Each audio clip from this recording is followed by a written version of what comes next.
Hello. Welcome to Season 10 of The Horrific Podcast. We're two friends who live in different places but share a love for scary movies. In each episode, we both watch the same movie on our own and then record a conversation together about what we liked, what we hated, if we were scared, and maybe even some larger truths about why people watch horror movies in the first place. This season, our theme is Because We Have the Microphone. And because we have the microphone, you will listen as we discuss a bunch of movies that we just kind of feel like watching with no rhyme or reason. Think of it as a collection of movies that we've referenced a lot in previous seasons or been curious about for a long time.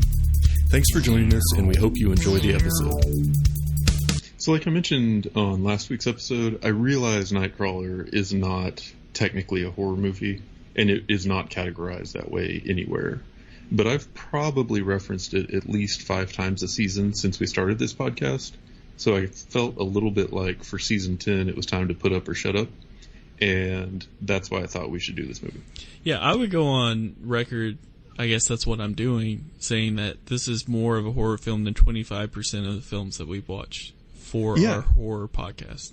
Yeah, absolutely. Yeah. I mean, like, no one ever seems to mention that this is a movie about a serial killer who is a complete psychopath. Mm-hmm. But that's what it is. It hits all the horror, Yeah, it's crazy that this isn't brought up like that, yeah. So I thought this is one that's always stuck with me. And I watched it originally at Circle Cinema in Tulsa, which is like this independent movie theater that's really, really cool. And so if anyone's ever in that area of the country, I recommend you go see movies there. But they would play stuff that was not shown at my hometown's Movies 8. Yeah. Because they were a little too artsy for that area. But it was really cool. And I remember it made a strong impact on me at the time. I was just like, holy crap, what did I just watch? And why has no one else seen this? Why is no one talking about it? So I have always held this one in high regard, but I hadn't seen it in many years. We watched it together, probably? Yeah. So I was excited to go back to it, and I'm very excited to talk about it today. Yeah, I know that we had watched it, which I think may have been the only time I had seen it. So I remember liking it, so I was, definitely on board. And then after I watched it, I was like, yep, that was a good call. And just to kind of circle back to the theme of the season and everything, we've talked a number of times about how there are movies that are not traditionally categorized as horror movies that still do horror things really, really well. And I know this is one I've referenced a lot as being in line with that. So next week we will be back to doing a proper horror movie. But in this season, we're taking some time out to talk about other movies that we've referenced as examples of things in the past and why. And I got to add on, I have to. As a horror fan, obviously, we watched hundreds of horrors just for the podcast alone. Mm-hmm. This is better than some of the horror movies that you've seen. That's better than a lot of them that we've seen. Yeah. Recently. So, regardless if this is technically categorized, this is basically like finding a 4-leaf clover. Like you in like a pile, of 3-leaf, you find one. It's like, okay, well, technically it's a clover. This one is 4-leaf. It doesn't matter. This has horror tendency. This is a horror film, in my opinion. Yeah. Cool. Well, I will do the introduction, and then you can do your fun facts, and then we will get to the gritty nightly news violence details. Done. In 2014, Open Roads Films brought us Nightcrawler, a dark thriller written and directed by Dan Gilroy. If Gilroy's name sounds familiar, that could be because he also wrote and directed the movie Velvet Buzzsaw that we reviewed in Season 7. Nightcrawler tells the story of a sociopath named Lou, played by Jake Gyllenhaal, who discovers that he can make a comfortable living by capturing video of breaking news late at night. This movie was made on a budget of $8.5 million and brought in over $50 million at the box office, which gives me more faith in humanity than I had previously. It can currently be streamed on Netflix at no additional charge for subscribers, but I think that goes away next month, so watch it now. So what did you learn about this movie? I learned a few things about this movie, Daniel. I'm glad you asked. Did you know that Dan Gilroy first came up with the idea in 1988? He was sitting on that for a hot minute. A little too long, in my opinion. No, it was just at the right time. Anyway, he first came up with the idea that would eventually become Nightcrawler in 1988. He got a hold of a book called Naked City, a collection of photographer Ouija's pictures of New York in 1940s. Ouija sold gruesome yet artful photos of crime scenes to newspapers, and Gilroy planned a Chinatown-esque film noir about his work. His plans were halted when Joe Pesci made a movie about Ouija's life called The Public Eye. Gilroy changed it and to a modern day, and basically gave us the film that we got today. So we can thank Joe Pesci for this movie. Appreciate you, Joe. Yeah. So one thing, I mean, this is really common with actors. They lose weight for film roles, or they gain weight. Christian Bale is a prime example. Jake Gyllenhaal, he lost a lot of weight with this. I was reading after I watched the film about how he would like ride his bike to work or to film and stuff because he, just to keep the weight off and stuff. The idea, though, was that he wanted him to basically resemble like a hungry coyote. Always on the search for food, which is the same concept of what Jake Gyllenhaal's character was trying to, he was on the search for quote unquote food. Yep. Dan Gilroy, his wife, Nina, the role of Nina is, he specifically wrote for his wife, Renee Russo. She was also in Velvet Buzzsaw. This isn't an official fact, I'm just saying that I had high hopes from Velvet Buzzsaw because of how good this film was. Yeah. I'm showing this one was better. Early. Yeah, for sure. Also, initially, Lou, played by Jake Gyllenhaal, was supposed to actually be a heroic character. With unusual traits of a likable lead is what it was. So, however, he couldn't create a hero who was interested enough for that world of Nightcrawler. He ended up flipping the script and making, Lou to be a sociopath, basically. Yeah. Like the exact opposite, I think it was, he's actually a football analyst named Christopher Harris, who used to have a podcast that would occasionally talk about movies.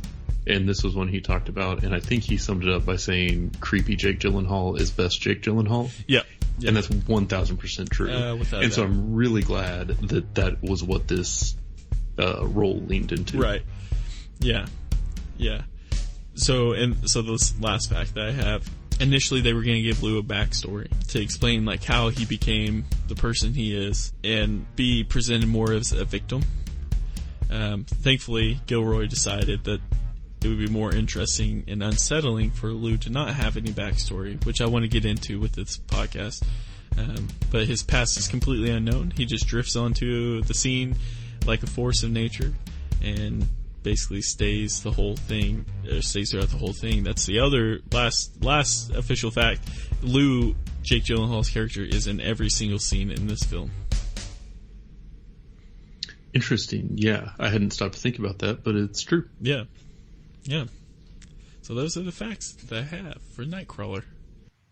Yeah, I didn't really stop to think about it being like a deliberate choice to not give him any background, but I like that because the information that you were presented with or the different scenes that you come across are almost just jarring in the beginning. Mm-hmm. Like how quickly his personality and actions shift around. Yep. Like it went in the opening where he's breaking into that train yard and then he gets stopped by the security guard and then just straight up attacks him and you see him driving away with the guy's watch. Yeah. You're just like, what the hell? You see him notice the watch and then you see him wearing the watch. Yeah. And that scene had to be in there. Like, otherwise, it would look like he was being corrupted by like the work that he was doing. Yeah. But agreed. by adding it at the very beginning of the film, it sets the stage of like, okay, this isn't just like some innocent person. This is a guy who is very corrupt in the head. Yeah. And very like not bothered by violence. Right. And so then he goes, but like immediately after that, he's talking to that scrapyard owner and he just doesn't blink, and he talks like he's written down and rehearsed like a motivational speech or something for like why he should be hired. And then the guy's like, I don't hire people who steal. And he's like, oh, that makes sense. Like he'd never even thought about it. You know? He like smiles. He's like, it's like it clicks with him where he's like, yeah, you're right. Why would you hire a thief? That is the way a human would react. Right. Yeah.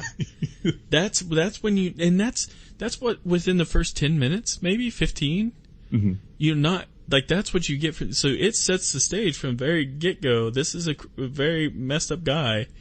Yeah. Who obviously has terrible people reading skill, and terrible negotiation skills. Like there's just humor completely in it. his own world. Yeah. He had like humor and like he was negotiating, I don't remember the specific monetary limits, but it was like, he's like, I'll take nothing less than 500 or, or 1,000. And he's like, I'll give you 200, and he was just terrible. He never won those, until later on in the film when he gets a little bit more confidence, and understands. And leverage. Mm-hmm. But that's the wolf in him, right? Yes. Yeah. So it's not just the hungry wolf that's trying to get footage, it's the hungry wolf that's just trying to get to where he can have a leverage of power. Yes. And that's, in my opinion, one of the scary things about this is because that's real life. And he keeps doing it. Right. Like he's successful. He gets successful.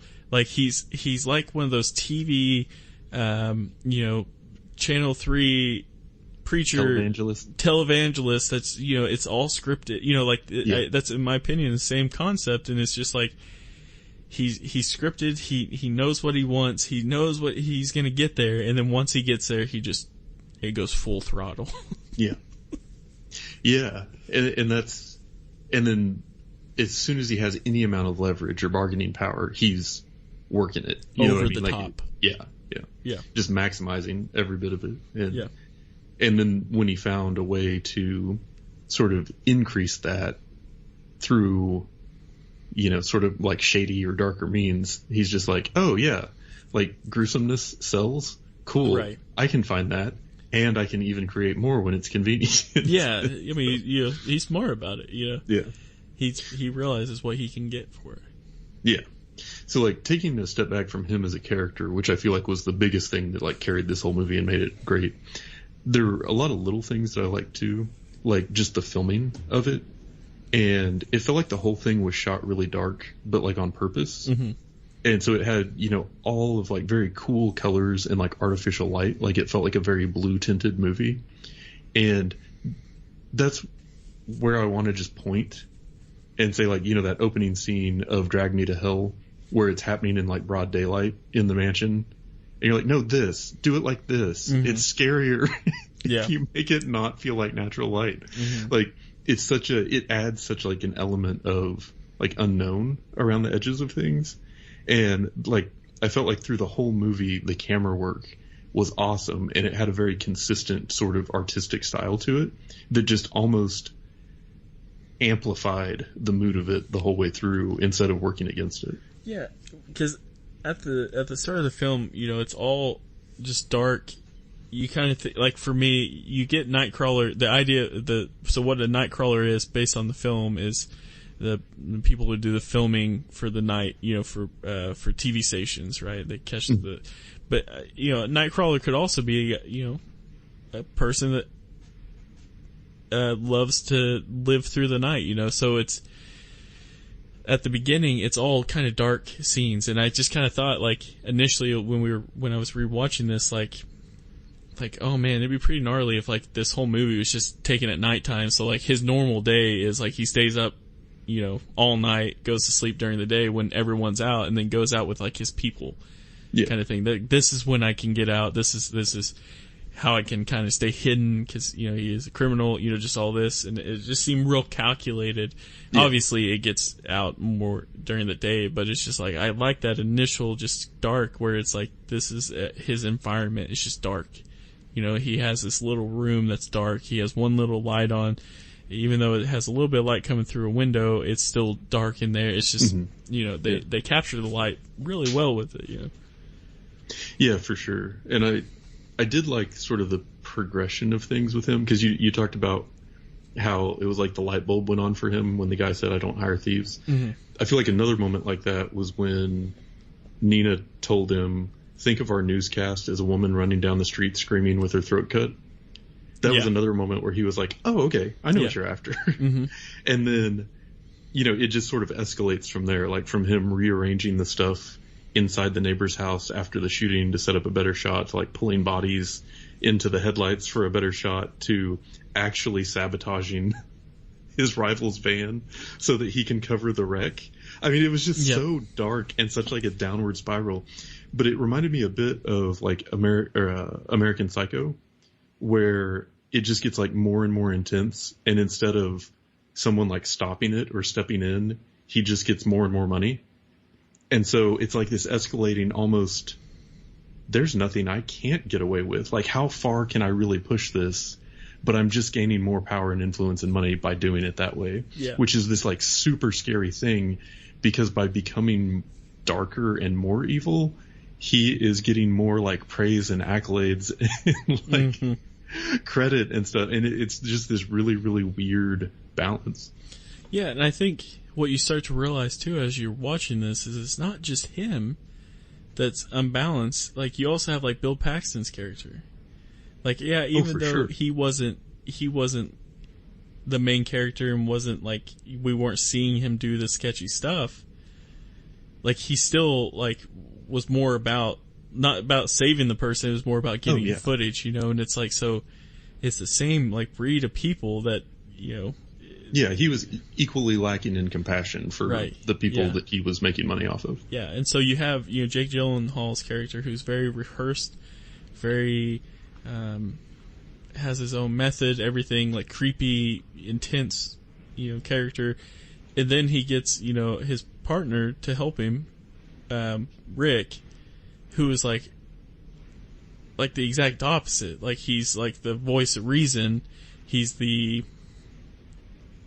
like almost childlike character, so you just kind of like almost feel bad for him. Like, how did he get mixed up in this, And like the interview that he had was like super creepy, but Rick just needed money, so you get it, and it was just like, so you had like different, even though Rick wasn't in it nearly as much towards the beginning, towards the end he was in it a lot, and you have like just this contrast between those two characters of like, so almost like you don't start rooting for Lou. You have Rick, who's like the voice of reason there. Yeah, and I think Rick is clearly the one that you're supposed to develop more of an attachment to, and I think the two of them side by side makes Rick look even better and Lou look even worse, which makes that ending hit harder. But I mean, even Nina turned into to Lou, Yeah, and one thing I liked too about like the interaction between the two of them was Lou still had that sort of like reading from an HR training manual sort of dialogue, but the way that he would just escalate or like fly off the handle or get mad while he was doing it, and so he's just yelling like, "I think it's possible that I have a higher opinion of you than you have of yourself, Rick." Right. And you're like, what is happening right now? And it just and he gives him like a lot of career advice when he has no career experience. Like, it's just creepy, the combination of what he's saying and like the way he's delivering it through a lot of the movie. And that I think was like brilliant on Jake Gyllenhaal's part, that he embodied the character that way. Yeah, because like there's the scene where he catches he pulls up to the house when the shots are fired at the main house, and Jake Gyllenhaal's going through and filming, and Rick's like kind of hesitant, should he go in or should he not? And Jake Gyllenhaal gets out, and they're running down the long driveway, and they're running because they're trying to get out of the house before the cops get there. And all Jake Gyllenhaal's doing the whole time is basically kind of like scolding him for not coming in and getting another shot. But that's a bad career move, just like, just really lecturing him like you would get in an office setting. Right. Over TPS reports. Or something. Exactly. Yeah. And it's like, so there was like, a sense of humor, or like even towards the end when they're going to film the bad guys who did the shooting, like at the restaurant. They're negotiating how much, Rick could get, and he wanted to say $100. He said $75, and Jake Gyllenhaal's character was basically like, you underestimated yourself or what, like you should have got more. And it was just like, it was a laughable scene because you could tell Rick was like, damn, like, I could have got, or he goes, I could have got more, couldn't I? And Jake, his response was like, yep, you absolutely could have, like, know your worth kind of thing. And it's like, dang, like, he's saying things that are positive. Yeah. Yeah, and it's just that very much like out of touch with humanity, different type of creature, and the tension that comes along with that. But I mean, I'll go to my grave that this is horror. I mean, just from the beginning to end. I mean, there's so many things in here that just tie it into horror. Yeah, there are still suspenseful scenes, like where you like wonder if he's gonna get caught by the cops, but you're also conflicted as a viewer. Like, do I go for this guy, or like, and just he's a monster. Like Lou is a monster in this world, and he's corrupting the people around him, and it's just you're just like, okay, like yes, this is 100% a horror film. Well, and we talk about how Tucker and Dale is really funny, and we think clever because it sort of like reverses the point of view, and you're almost like seeing another side of all these horror cliche scenes, like from who would traditionally be the killers or the scary, like, imagine if in Friday the 13th, Jason was actually like really well intentioned and you were getting his side of the story instead, or something like, okay, that's kind of a funny idea. In this one, though, it's kind of all from Lou's point of view, and that isn't funny at all. It's just even more disturbing. So it's kind of like telling the horror story from the villain's point of view. Yeah. And they mess with the viewer. They make you like him. They make you hate him. It's just like, you just see him unravel throughout the film. And I actually thought to myself, like, I wonder what kind of film we would have got if the scrapyard person hired him. Like, what would he have got in at that point? You know what I mean? Like, because no matter what he was going to get into after, he got hired on, he was going full throttle, so. Yeah, and I think as far as, you talk about, like, suspense scenes, like, some of them were definitely, not as, like, evoking the emotions that you expect from a horror movie. It's almost like a morbid fascination, like when he gets to that car wreck first and he's like dragging the bodies around so he can set up the perfect shot and the music that's going on and stuff. But there are some scenes like where he's going into that house where the shooting happened, and you're seeing it kind of like found footage style almost of like everything that's going on in there. That was very crazy, especially as he's walking up to that crib, and you're like, oh my god, am I about to see a murdered baby? Like, and then the scene at the end really got me, where they had the car chase. Like, I actually went back and rewound it, or no one rewinds anymore. I scrolled back and rewatched the scene where you have that cop car that gets T-boned, and then the other cop car and the SUV wreck together, and then there's like the aftermath where you see the guy in the turned over SUV, and then when you realize he's alive, like just the way that was shot and everything, I thought it was so well done. But then the real horror of it is realizing that he set Rick up in that moment. Like, he very deliberately did that. And that wasn't just some like nameless victim at a scene, or it wasn't like a rival in the business. This was like, by everything you've seen in the movie, his best friend. And that's where it's like, you can never really trust this guy. You fully appreciate like what he has become and how much influence and stuff that he has. So then that closing scene where he's got multiple vans and other people working with him, it's just even more disturbing of a way to end it. Yeah, it just keeps growing and growing and growing. I think the scene that you knew, like when you really see, I mean, you 100% see Lou for what he is cutting Bill Paxton's character's brake lines. And it's not just the fact that he cut the brake line, but it's from the fact, like, when he's filming him, he has the camera held up over his head, and it's kind of like going from him, like, looking at the footage, just like almost kind of smiling about it because he knows he's getting something good.